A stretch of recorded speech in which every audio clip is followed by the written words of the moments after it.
Asyhadu an la ilaha illallah wahdahu la syarikalah wa asyhadu anna Muhammadan abduhu wa rasuluh la nabiyya wa la rasula ba'dah.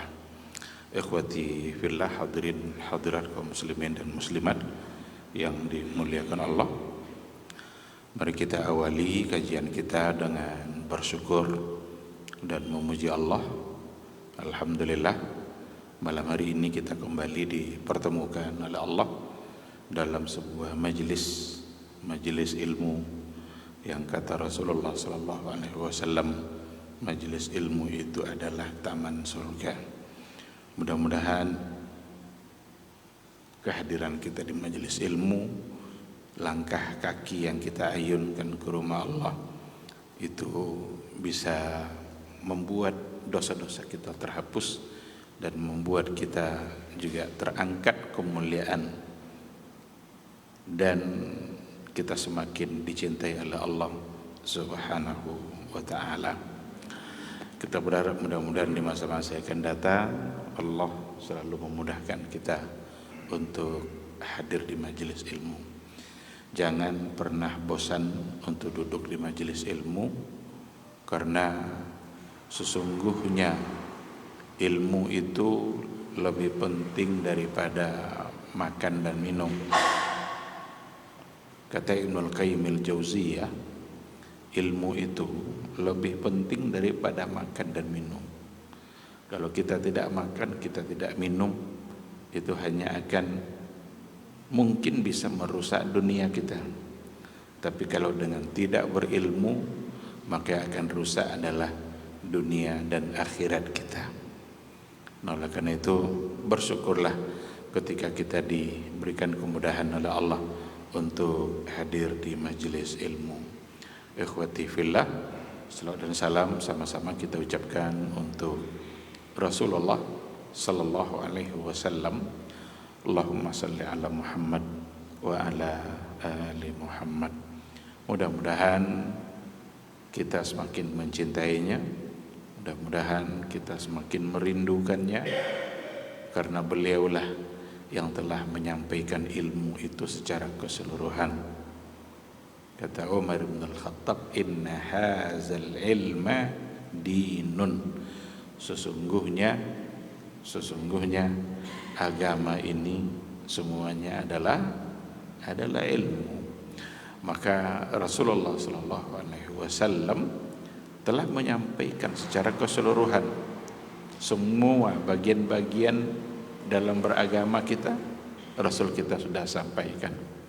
Tinggal lagi kita yang harus berupaya untuk memaksimalkan diri kita di dalam mengikuti beliau. Mudah-mudahan Allah mudahkan kita untuk istiqamah, berada di atas sunnah Rasulullah SAW, istiqamah berada di atas jalan yang telah beliau wariskan. Dan kita berharap mudah-mudahan di hari mahsyar semua kita bisa mendapatkan syafaat dan pertolongan dari beliau, yang tentu saja atas izin Allah Subhanahu wa ta'ala. Amin amin ya rabbal alamin. Ikhwati fillah, ma'asyiral hadirin wal hadirat rahimani Allah wa iyyakum. Sesuai dengan tema kita pada malam hari ini adalah hakikat manusia di dalam Al-Quran. Siapa kita ini? Kalau kita tengok ayat-ayat Al-Quranul Karim, Allah sudah menjelaskan siapa manusia itu dari awal-awal ayat Al-Quran. Jadi baru saja Al-Quran itu diturunkan oleh Allah melalui Jibril alaihissalam, Allah sudah memberikan gambaran tentang siapa itu manusia. Namun dalam Al-Quran, seperti yang dijelaskan oleh para ulama, ada dua hakikat manusia yang seolah-olah kedua itu sepertinya bertentangan, tapi tidak. Kalau kita pahami secara baik, ternyata disitulah kita akan semakin menyadari nanti akan siapa itu manusia yang dengannya kita memang harus semakin tunduk kepada Allah Subhanahu wa ta'ala. Apa dua hakikat yang saya maksud? Kalau kita tengok di dalam Al-Quranul Karim, manusia itu yang pertama, hakikat yang pertama untuk manusia, kata Allah, manusia adalah makhluk yang hina. Ini hakikat pertama. Kenapa disebut dan makhluk yang hina? Karena memang asal kejadiannya Allah ciptakan dari sesuatu yang hina. Coba dalam Al-Quran baru saja ayat itu diturunkan. Iqra bismi rabbikal ladzi khalaq. Khalaqal insana min 'alaq. Itu diantara ayat yang menyatakan bahwa manusia tercipta dari sesuatu yang hina. Tanah, segumpal tanah yang hina. Dalam ayat lain dikatakan wa qala rabbuka lil malaikati inni khaliqun basharan min tin. Ketika Allah berkata kepada para malaikatnya, inni khaliqum basharan min tin. Sesungguhnya saya menciptakan manusia min tin, dari tanah. Yang dimaksud di sini tentu saja adalah Adam alaihissalam, karena Adam adalah manusia pertama yang diciptakan oleh Allah, dan itu berasal dari sesuatu yang hina. Adapun selain Adam, itu juga berasal dari sesuatu yang hina juga. Itu dari setetes air mani, yakhruju min bainis sulbi wat taraib. Jadi setetes air mani yang terpancar dari tulang sulbi anak manusia. Itulah asal manusia.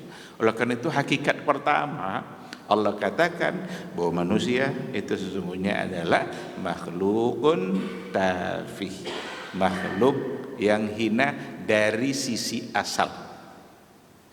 Tetapi manusia pada hakikat yang kedua justru kebalikannya.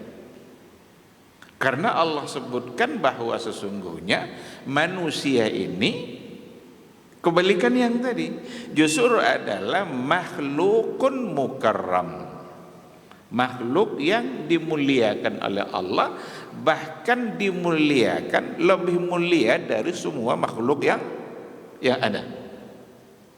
Kan ini seolah-olah bertentangan. Dari sisi asal itu sesungguhnya manusia adalah makhluk hina karena asalnya hina. Tetapi dilihat dari sisi kedudukan, justru manusia adalah makhlukun mukarram. Apa kata Allah dalam Al-Quran? Walaqad karramna bani Adam. Sungguh kami telah memuliakan bani Adam. Wa hamalnahum fil barri wal bahri. Allah berikan kehidupan pada mereka itu, ada yang baik di darat maupun di laut. Jadi kehidupan umat manusia, dia untuk mendapatkan rezekinya bisa dari laut, bisa dari darat. Ada orang mencari rezeki di bagian darat, ada yang mencari rezeki di air. Memang Allah yang memudahkan. Wa hamalnahum fil barri wal bahri wa razaqnahum minat thayyibat, dan kami beri mereka rezeki dari yang baik-baik saja. Minat thayyibat, beda dengan makhluk yang lain. Coba tengok hewan, ada yang makanannya kotoran, ada yang makanannya ulat daun, ada yang makanannya tulang dan lain sebagainya. Tapi untuk manusia, wa razaqnahum minat thayyibat, kami beri mereka rezeki minat thayyibat. Allah hanya ingin kita memakan yang thayyibat, yang baik-baik saja. Meskipun terkadang ada di antara manusia sendiri yang memilih rezeki dari cara yang tidak baik. Padahal Allah sudah menetapkan bahwa manusia wa razaqnahum minat thayyibat, kami hanya ingin mereka memakan yang baik-baik saja. Baik barangnya, baik cara mendapatkannya. Karena ada di antara bendanya baik, tapi cara mendapatkannya tidak baik. Akhirnya benda yang baik tadi jadi tidak baik karena caranya. Maka haram, dalam status haram itu ada dua kemungkinan. Ada yang haram li zatihi, haram karena zatnya, tapi ada yang haramun li kasbihi, haram bukan pada zatnya tapi pada cara mendapatkannya. Kalau li zatihi, babi, anjing, buaya, itu haramun li zatihi. Allah haramkan karena dia memang berbahaya bagi manusia. Tapi ada yang haramun li zatihi, li kasbihi. Ada yang haram karena cara mendapatkannya. Daging ayam haram atau tidak? Halal kan? Dia bukan haram. Tapi kalau didapat dengan cara maling, jadi haram. Atau disembelih dengan cara yang tidak syar'i, jadi haram juga. Padahal asalnya adalah halal. Maka warazaqnahum minat thayyibat, kami beri rezeki yang baik-baik. Lalu di ujung ayat dikatakan wa faddalnahum ala katsirin mimman khalaqna tafdila, dan kami lebihkan manusia itu, kami muliakan manusia, mimman khalaqna tafdila, dari semua yang telah kami ciptakan benar-benar berlebih. Berarti manusia dilihat dari hakikat yang kedua ini sesungguhnya adalah makhlukun mukarram, makhluk yang mulia. Dalam ayat yang lain, laqad khalaqnal insana fi ahsani taqwim, sungguh telah kami ciptakan manusia itu fi ahsani taqwim, dalam rupa bentuk yang sangat baik. Ini mendukung ayat yang tadi itu, mendukung sekali untuk hakikat yang kedua. Nah, secara garis besar kita menemukan inilah dua hakikat manusia. Di satu sisi Allah katakan kita ini adalah makhluk yang hina, tapi di sisi lain justru kita adalah makhluk yang mulia. Sekarang pertanyaannya, apakah kita ingin bertahan dalam kehinaan kita sebagai asal yang hina, ataukah kita ingin mengejar sisi kemuliaan yang dijanjikan oleh Allah Subhanahu wa ta'ala? Rasul itu diutus, Rasulullah sallallahu alaihi wasallam diutus oleh Allah untuk membuat manusia menjadi mulia. Kalau enggak, sama aja nanti dengan hewan. Bahkan manusia ini dengan ilmu yang dia miliki, tadi kan agama semuanya adalah ilmu, dan Nabi lah yang membawa ilmu itu. Iqra bismi rabbikal ladzi khalaq. Nah, dengan ilmu bahkan manusia bisa lebih mulia daripada malaikat, karena malaikat tidak diberikan kemuliaan itu. Sampai-sampai Adam, setelah Adam dibekali ilmu oleh Allah, maka Allah menyuruh malaikat untuk sujud kepada Adam. Wa 'allama Adam al-asma'a kullaha thumma 'aradahum 'alal malaikah faqala anbi'uni bi asma'i haula in kuntum shadiqin. Tapi kan malaikat semuanya sujud kecuali nanti kan ada wa isqulna lil malaikati isjudu li Adam fasajadu illa iblis. Adam berarti ada kemuliaan, dan kemuliaannya ada pada ilmu. Untuk kita sebagai umat Nabi Muhammad sallallahu alaihi wasallam, ilmu itu sesungguhnya adalah yang dibawa oleh Rasulullah sallallahu alaihi wasallam. Karena riwayat mengatakan inna hadzal dina ilmun, sesungguhnya agama ini adalah ilmu. Falyanzur ahadukum amman ya'khudhu dinahu. Hendaklah kalian melihat dari mana kalian ambil agama itu, dari mana kalian ambil ilmu itu. Jadi berarti kemuliaan kita sesungguhnya ada pada ilmu, ada pada syariat yang dibawa oleh Rasulullah sallallahu alaihi wasallam.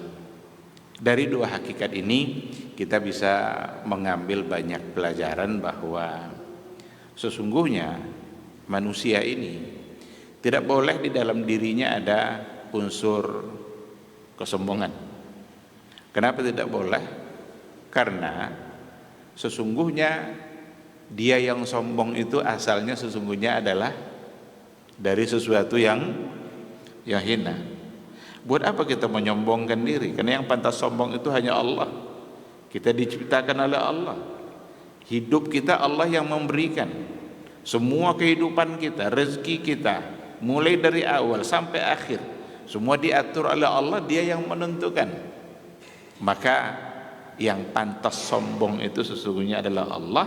Adapun manusia tidak pantas karena mereka diciptakan oleh Allah dari sesuatu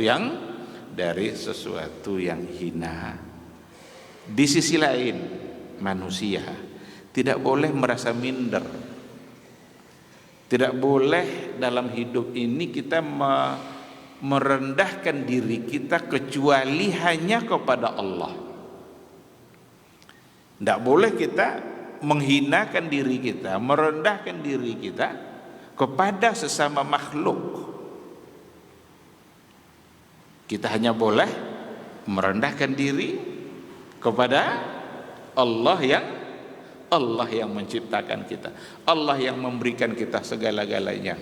Oleh karena itu pada pertemuan yang sebelumnya lagi kita sudah singgung soal bagaimana kemuliaan kita bisa mendapatkannya kalau seandainya kita benar-benar menundukkan diri kita hanyalah kepada Allah Subhanahu wa taala.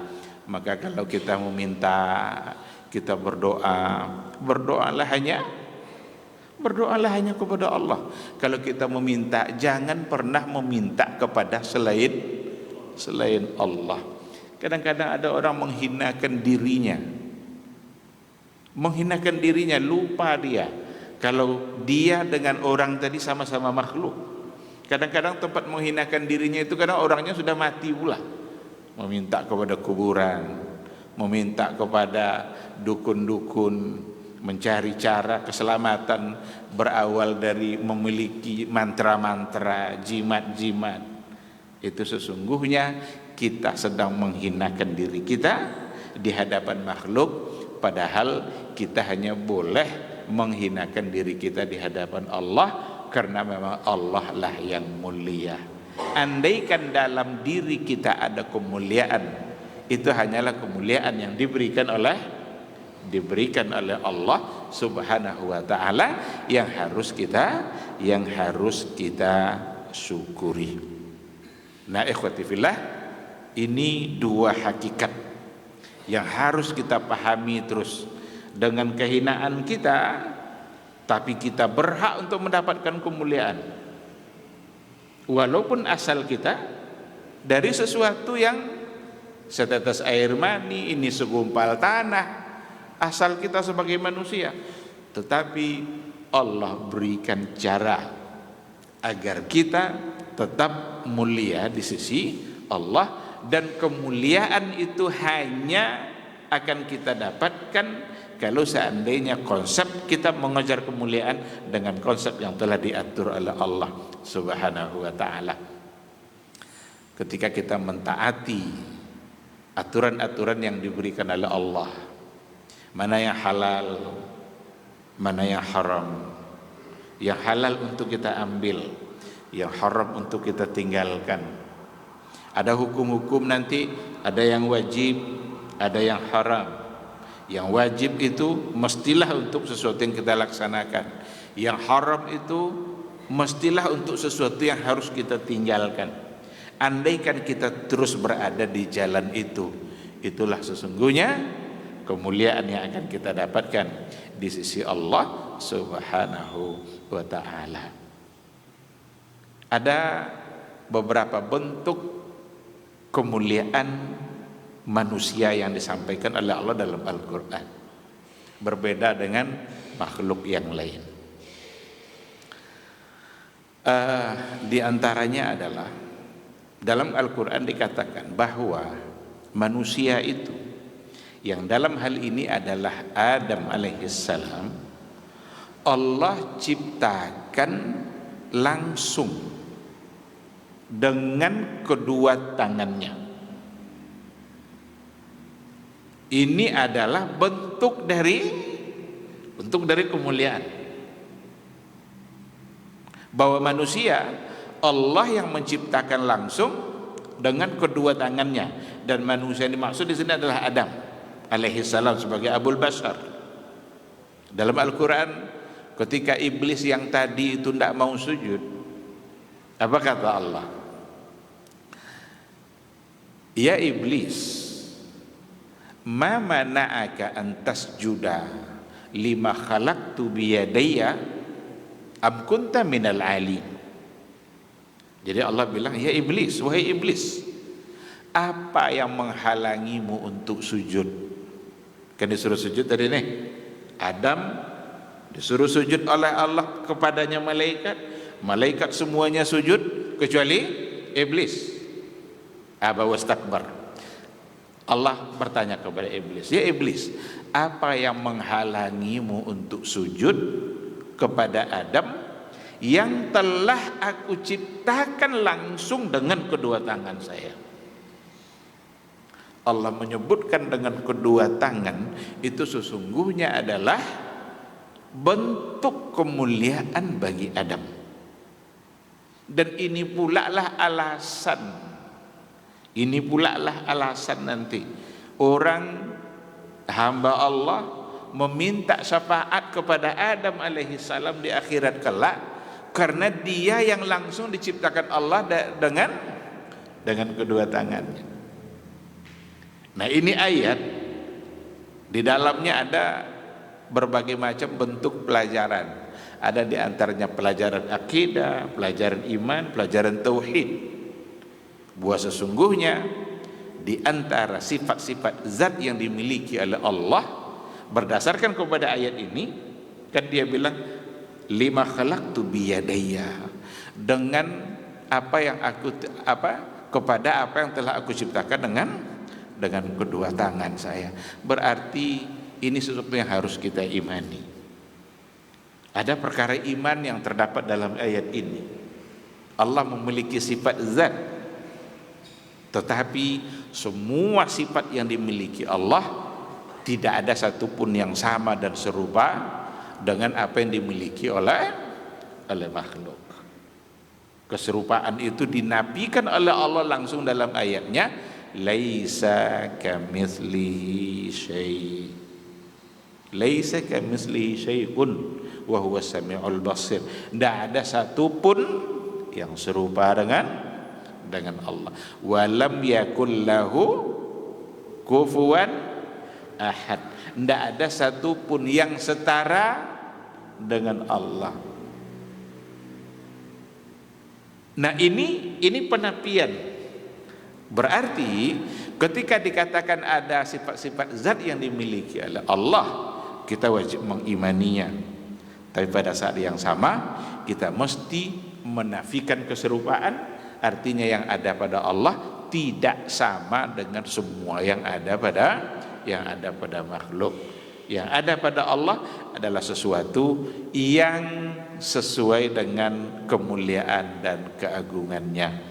Maka tidak mesti kita tanya-tanyakan seperti apa kalau memang Allah mengatakan dia punya tangan, seperti apa. Tidak perlu untuk kita tanyakan. Sama seperti wajah tidak perlu kita tanyakan, karena memang tidak sama. Kita hanya memohon kepada Allah supaya di akhirat kelak kita diberikan kenikmatan untuk memandang kepada wajah Allah. Nabi aja berdoa dia. Apa doa Nabi? Allahumma inni as'aluka ladzatan nazari ila wajhikal karim. Itu doa Nabi. Dan sering Nabi ucapkan doa itu, ya Allah, izinkan saya di akhirat kelak memandang dan menikmati wajahmu yang mulia. Berarti ada wajah, ada ayatnya, ada hadisnya.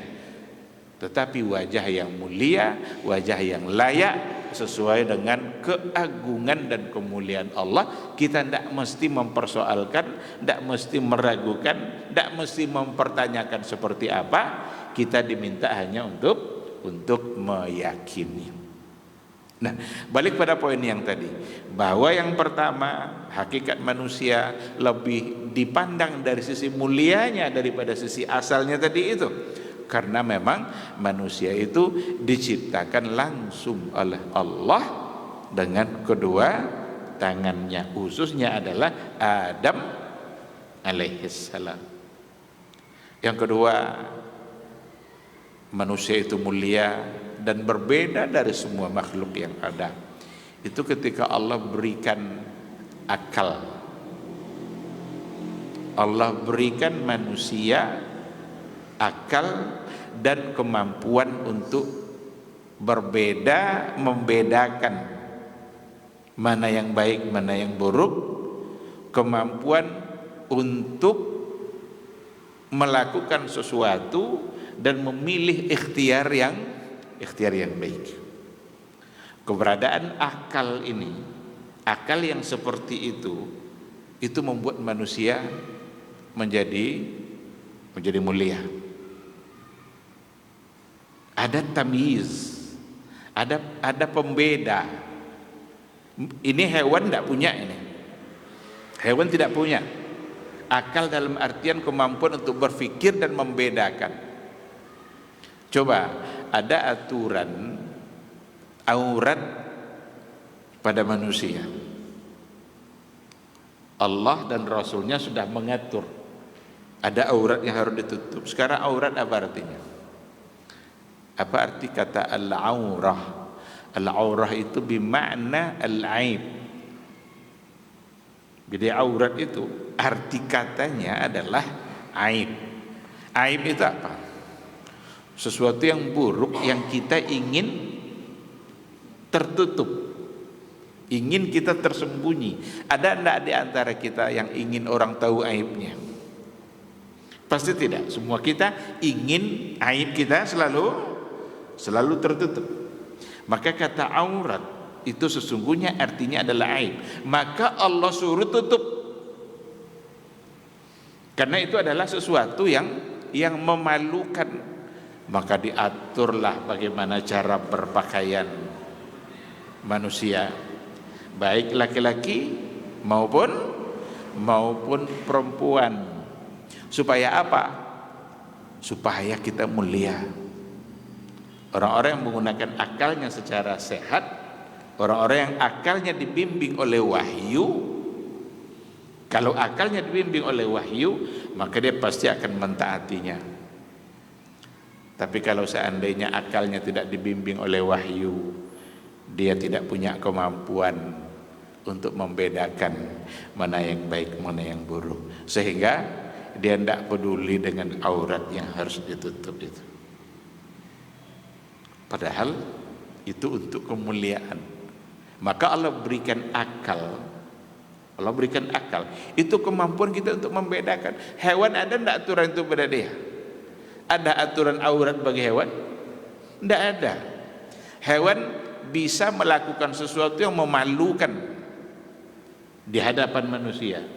Tapi manusia sendiri, karena diberikan akal oleh Allah, seharusnya akal yang dia miliki membuat dia malu untuk melakukan sesuatu yang memang itu adalah salah. Ini maksudnya. Jadi Allah berikan akal itu sesungguhnya adalah bentuk dari kemuliaan bagi manusia. Maka jaga baik-baik akal kita. Itulah gunanya Allah berikan akal. Meskipun nanti kalau kita bawa kepada persoalan usul fikih, ada kajian mukaddimah usul fikih itu biasa bercerita apakah baik buruk dapat ditentukan oleh akal atau tidak. Apakah baik buruk bisa ditentukan oleh akal. Para ulama membagi baik buruk pada dua hal. Baik buruk yang pertama, sesuatu yang terkait dengan tabiat manusia. Tabiat manusia itu contohnya, manusia itu suka yang indah-indah, benci pada yang buruk-buruk. Itu tabiat manusia. Itu bisa akal menentukan. Umpama zalim itu buruk, adil itu baik. Orang ateis kan orang yang ngaku-ngaku dia tidak punya agama. Sekarang orang ateis itu bisa enggak meyakini bahwa zalim itu buruk atau adil itu baik? Bisa enggak kira-kira? Bisa, karena dia punya akal. Maka kata para ulama, jika berkaitan dengan sesuatu yang pada tabiat manusia, itu bisa akal menentukan. Tapi jika berkaitan dengan baik buruk tadi, dengan halal haram, ini mendapatkan pahala, ini mendapatkan surga, ini di akhirat nanti akan dihisab, itu sama sekali akal tidak punya kemampuan untuk menentukan itu. Dan itu hanya bisa ditentukan oleh syariat. Kalau diserahkan kepada akal, niscaya manusia akan berbeda di dalam menetapkan hukum sesuatu. Kira-kira oleh akal manusia, puasa itu baik atau buruk? Puasa itu kan tidak boleh makan, tidak boleh minum. Maka kata dokter apa? Jangan kurang minum sehari dari 2 liter. Kata dokter, sehari jangan kurang dari 2 liter. Kalau kita puasa gimana coba? Jangankan 2 liter, segelas saja, atau satu kali teguk aja bisa membatalkan puasa. Tapi karena puasa itu Allah yang mewajibkan, berarti dia pasti baik. Maka baiknya puasa tidak ditentukan oleh akal. Allah yang menetapkan, Rasul yang mengatakannya, kita yang mengikutinya. Kira-kira membunuh oleh akal kita itu buruk apa baik? Buruk. Tapi kalau hubungannya dengan membunuh saat berperang atau membunuh untuk dikisos, jadi kalau ada orang membunuh, maka hukumnya juga dia dibunuh, itu namanya kisos. Ini kalau diserahkan ke akal manusia akan tertolak kisos. Buktinya sekarang tidak ada negara yang menerapkan hukum, berarti dia menganggap itu tidak baik. Padahal keadilan itu sesungguhnya ada pada hukum Allah. Coba ketika seseorang dibunuh, anaknya menjadi yatim, istrinya menjadi janda, sementara yang membunuh dikasih makan, dipelihara, anaknya tetap bersama dia, istrinya tetap bersama dia. Ada enggak keadilan di situ? Maka ketika dibunuh juga, disitulah letak keadilan. Daripada menghabiskan anggaran negara untuk masuk dalam penjara dengan alasan dia kan bisa dibina. Mungkin dulu dia melakukan itu karena ada unsur-unsur pada diri dia yang buruk, maka sekarang dia dibina. Sekian tahun. Tapi itu tidak ada jaminan. Karena yang dipandang bukan dari sisi dia yang jahat saja, tapi yang dipandang adalah dari sisi kematian seseorang yang menyebabkan sesuatu pada keluarga dia, yang dia juga harus mendapatkan dan merasakannya.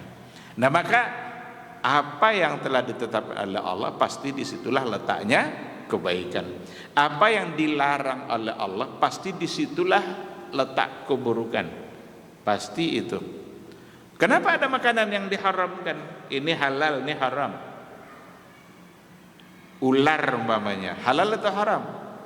Haram, karena dia berbisa. Bisanya aja kalau kena kita itu bisa mati, apalagi daging yang ada di dalamnya. Berarti dagingnya tidak sehat. Tapi ada enggak kira-kira di antara orang yang memakan yang haram tadi? Macam-macam sekarang itu, sate ular, sate buaya, sate apalagi itu, bakso, macam-macam. Ada pula yang muslim bangga makan babi. Ada wanita pakai jilbab, makan babi, dia pakai bismillah, boleh ada baca makan babi. Bismillah katanya, makanya babi. Apakah babi akan halal dengan bismillah? Kan tidak. Sekarang ini kalau terjadi manusia, ada manusia seperti itu. Sekarang dia sedang menghinakan dirinya atau memuliakan dirinya? Berarti menghinakan dirinya, karena dia menyalahi jalan untuk mendapatkan kemuliaan. Jadi kemuliaan itu didapat dengan cara mentaati hukum-hukum Allah, dan di situ syarat kita syarat untuk ikut itu kita punya akal yang sehat. Maka kita kalau mau dalami secara baik hukum Islam itu, seperti yang dikatakan oleh ulama usul, itu hanya ada pada orang mukallaf. Hukum hanya ada pada orang mukallaf. Siapa itu orang mukallaf? Orang-orang yang akalnya sehat dan siap untuk dibebankan hukum. Kalau orang gila, mukallaf tidak? Tidak, karena akalnya rusak.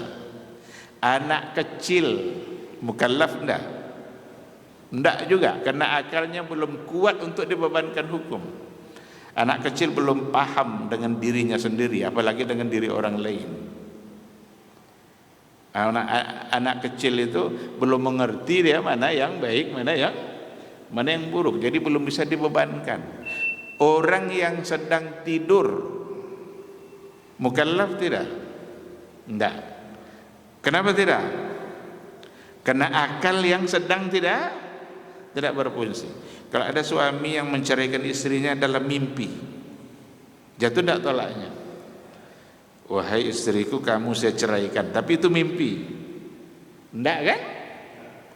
Kalau ada non muslim yang mimpi mengucapkan syahadat, pokoknya mimpi dia, dalam mimpinya itu asyhadu an la ilaha illallah wa asyhadu anna muhammadar rasulullah, kira-kira kalau bangun jadi muslim enggak?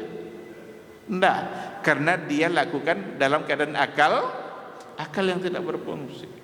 Nah, oleh karena itu akal itu diberikan oleh Allah. Disitulah mahattatut taklif, terminalnya pembebanan hukum itu pada akal, dan itu hanya ada pada manusia. Hewan tidak ada akalnya, maka tidak ada taklif, tidak ada halal haram bagi dia. Kebun orang, kebun tuannya sama aja. Maka kalau ada kambing yang masuk ke kebun orang lain, orang tidak akan maki-maki kambingnya, karena memang kambing tidak. Tapi yang disalahkan siapa? Pemiliknya, karena yang punya akal adalah pemiliknya. Nah, oleh karena itu keberadaan akal itu sesungguhnya adalah bukti bahwa manusia adalah makhluk yang mulia. Namun banyak manusia yang tidak menggunakan akalnya, atau banyak manusia yang menyalahi akal sehatnya, berarti dia sedang menuju kehinaan. Tapi bagi orang-orang yang menggunakan akal secara baik, berarti dia sedang menuju kemuliaan yang disediakan oleh Allah Subhanahu wa taala. Masuk waktu. Kita jawab dulu suara azan insyaallah, nanti kita sambung sedikit dan kita akan bertanya jawab jika ada pertanyaan. Allah Subhanahu wa taala.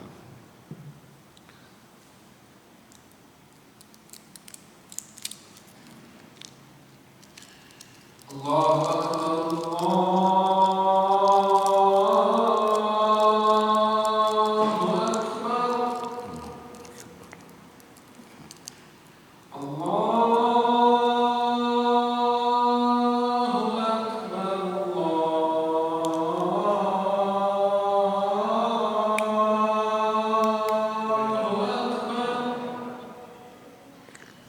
أشهد أن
Bismillahirrahmanirrahim. Alhamdulillah wassalatu wassalamu ala Rasulillah wa ala alihi wa sahbihi wa mawala.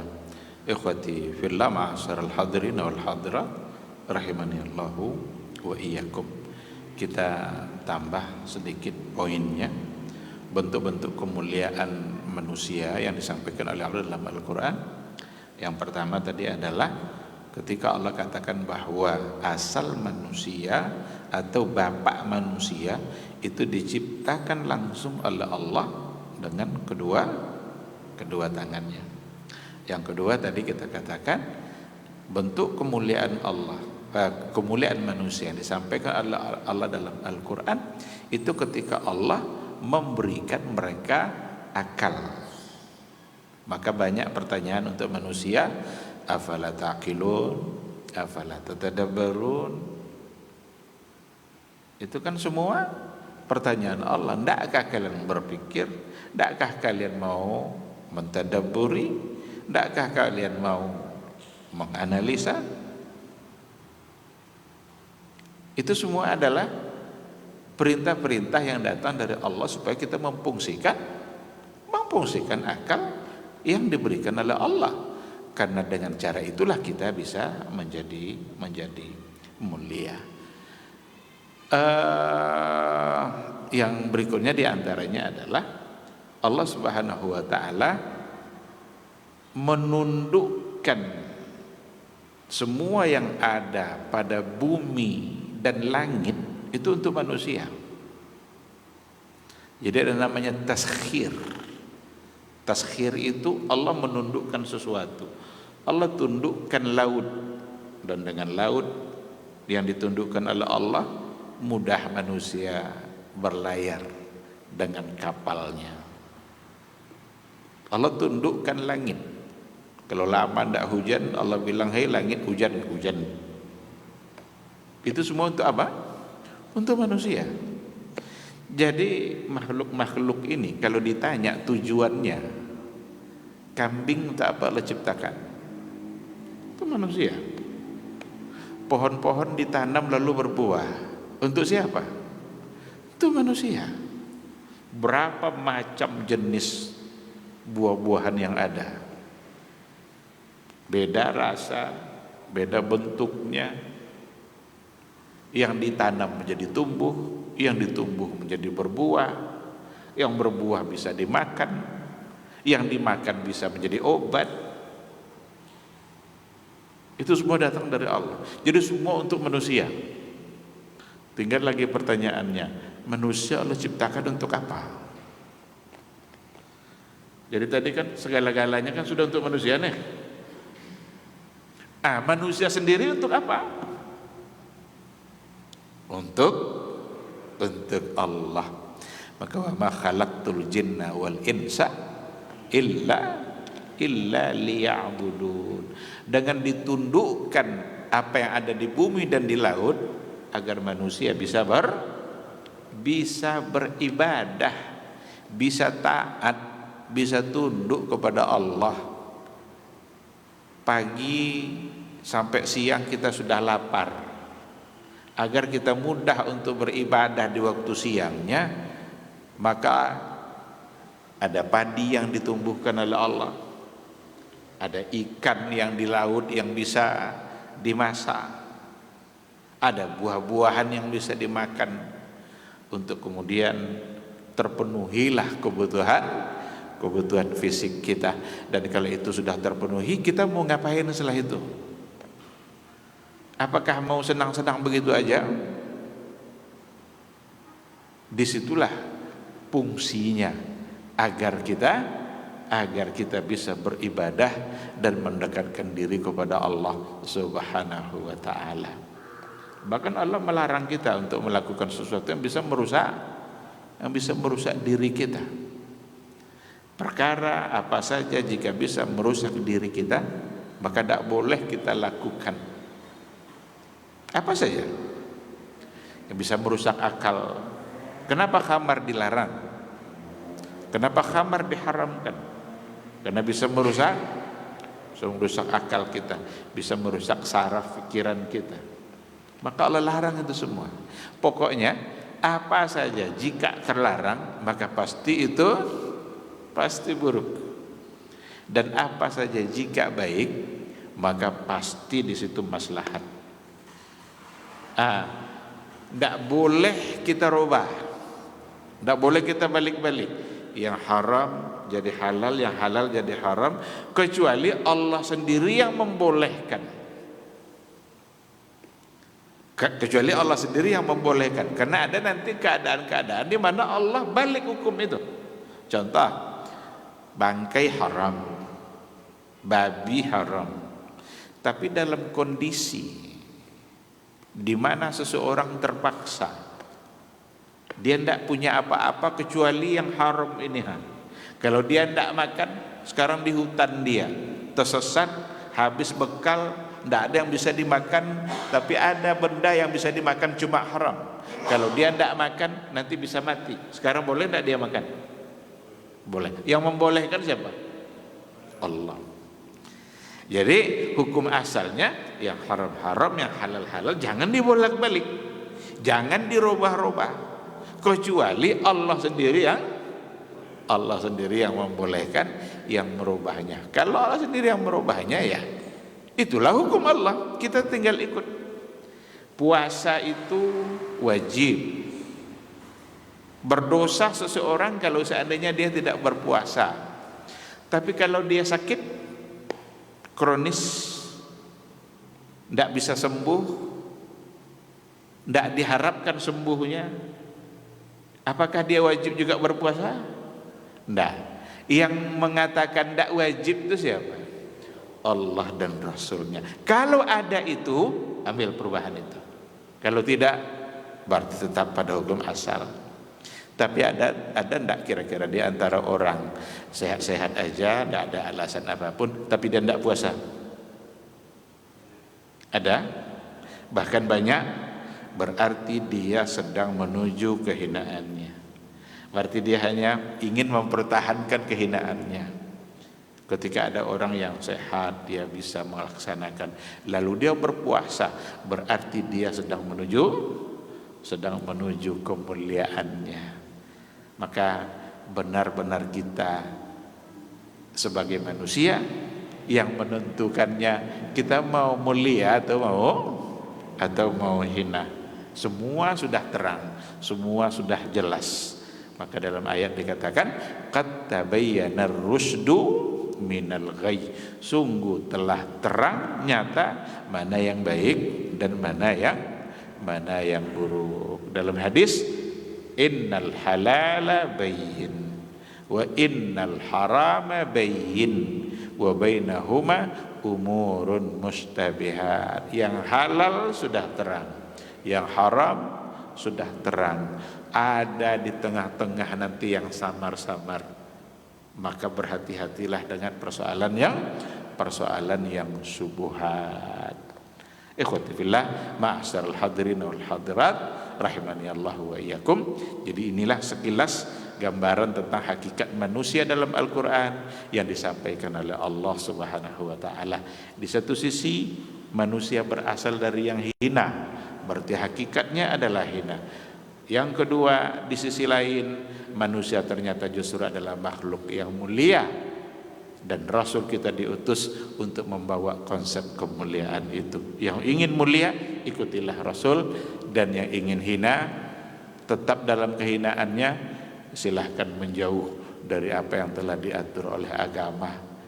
Tidak mau disebut ini haram, tidak mau dikatakan ini halal, tidak mau punya aturan, berarti dia sendiri mempertahankan kehinaan asalnya yang telah diciptakan oleh Allah. Wallahu subhanahu wa ta'ala alam.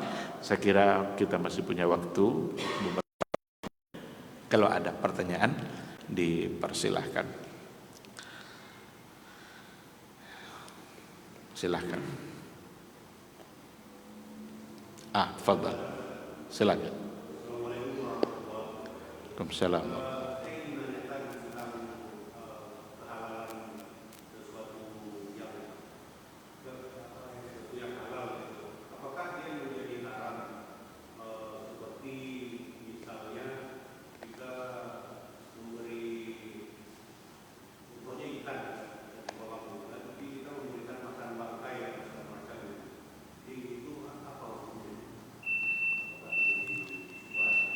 Iya, tadi kita sudah katakan persoalan haram itu ada dua kemungkinan. Ada yang haramun li zatihi, haram karena zatnya, anjing, babi, khamar, itu haram karena zatnya. Kira-kira rokok haram enggak? Ini kalau bicara ini udah mulai orang apa kan? Haram li zatihi. Ada yang haram li kasbihi, asalnya halal tapi berubah menjadi haram karena ada sesuatu yang menyebabkan cara mendapatkannya ternyata tidak halal. Kalau hewan sapi itu halal, kalau disembelih dengan cara yang tidak halal, ditusuk umpamanya, mati dia gara-gara ditusuk, maka menjadi tidak halal, padahal hukum asalnya halal.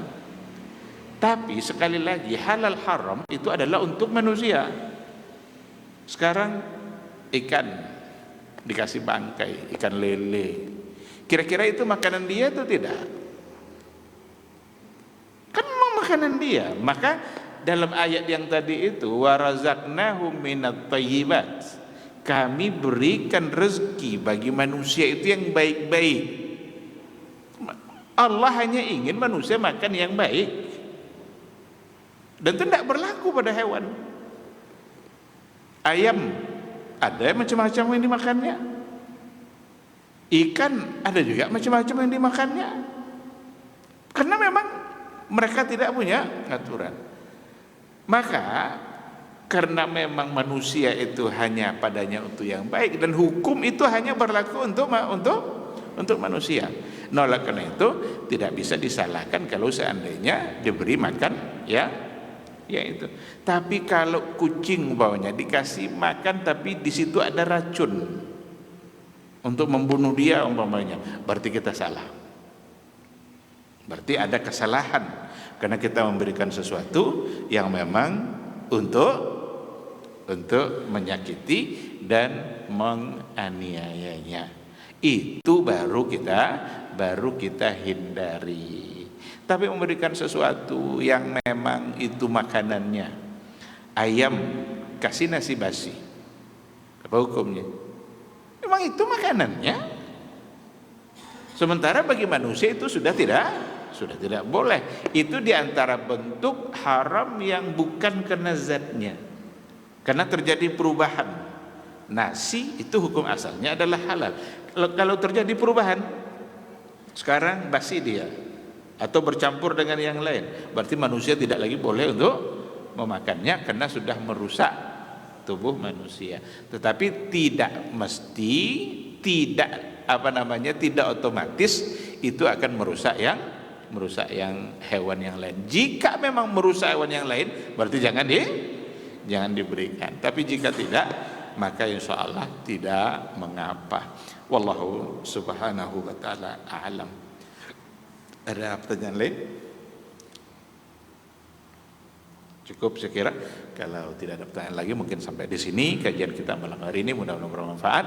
Semoga majelis kita diberkahi oleh Allah, dan semoga kita dibukakan pintu hati kita oleh Allah untuk terus belajar, teruslah untuk menuntut ilmu, karena menuntut ilmu itu hukumnya adalah wajib. Dan mudah-mudahan Allah memberikan kita pahala. Amin amin ya rabbal alamin. Subhanakallahumma bihamdika asyhadu an la ilaha illa anta astaghfiruka wa atubu ilaik. Wassalamualaikum warahmatullahi wabarakatuh.